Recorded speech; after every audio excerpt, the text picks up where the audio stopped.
Hi, I'm Sarah Magness, and I'm a member of the Institute of Classical Art and Architecture. And welcome to my neighborhood in Piermont, New York. Piermont, New York is located on the Hudson River, just a few miles north of New York City and south of Nyack. It is also the lower edge of the Hudson River Valley. There are many historic and present-day structures within the town of Piermont that still exist, those being the Underdunk House, Haddocks Hall, the Piermont Erie Railroad Station, the Ferdon House, the Pier, and the historic house called the Castle. The Underdunk House, located at 758 Piermont Avenue, is an excellent example of Lower Hudson Valley domestic architecture. It uses the regional native stone construction that was seen in the 18th and 19th century and is a transition between Dutch and English building practices. It was originally built in 1737 with additions in 1810 and 1867. It is now listed on the National Register of Historic Places. The most famous resident, for one day that is, of the Underdunk House was General George Washington, who met with the commander of the British forces to discuss the withdrawal of British troops from New York City. Another prominent building in Piermont, also listed on the U.S. National Register of Historic Places, is Haddocks Hall. It was built in 1875 and is a two-story, 3-bay-wide brick commercial building. It features a 3-story tower, and it was originally constructed to be used as the village hall. The Piermont Railroad Station was established in 1873 by the Northern Railroad of New Jersey and later acquired by the Erie Railroad. It was the longest railroad for a period of time, stretching 447 miles from the Pier of Piermont to the edge of Lake Erie. The building itself is a 1.5-story light frame above a stone foundation. It features a stick-style exterior siding and a late Victorian interior.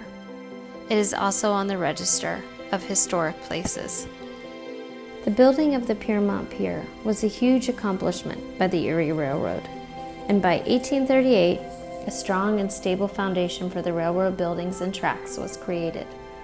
This infrastructure changed the very nature of Piermont, preparing the ground for commercial and passenger use of trains, steamboats, and ferries that decades later would lead to Piermont's industrial age. But the most important time of the pier was during World War II, when more than 500,000 soldiers left from Camp Shanks to head to Europe.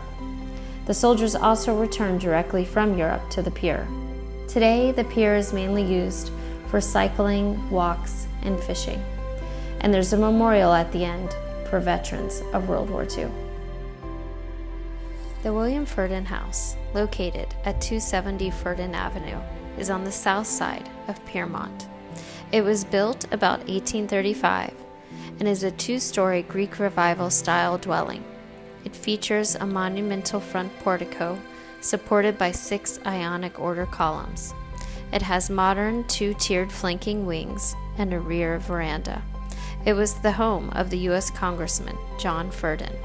It is also registered with the U.S. National Register of Historic Places. In the 1840s, the Erie Railroad Baron Eleazar Lord built his 30-room, 15,000-square-foot castle, which he called the Cedars, but the locals would call it the Castle.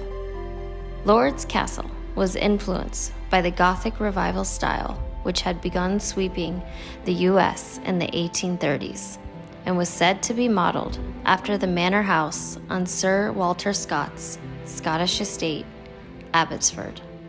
In the late 1890s, the castle was sold to the Pittsburgh banking and railroad heir Alexander Blair Thaw. Under the ownership of the Thaws, the house was transformed by leading New York City architectural firm McKen, Mead & White, who began work on the castle in 1892. The house was expanded and the interior was remodeled in their signature Beaux-Arts ornate style. The original gable ends were steeped the wooden porches were reconstructed in stone, the tower on the west capped with a conical roof, the forest of delicate chimney pots combined and bulked up, and they reconfigured the interior with heavy doses of classical columns, balusters, and fireplaces and moldings. Thank you for joining me as we explored my hometown of Piermont, New York.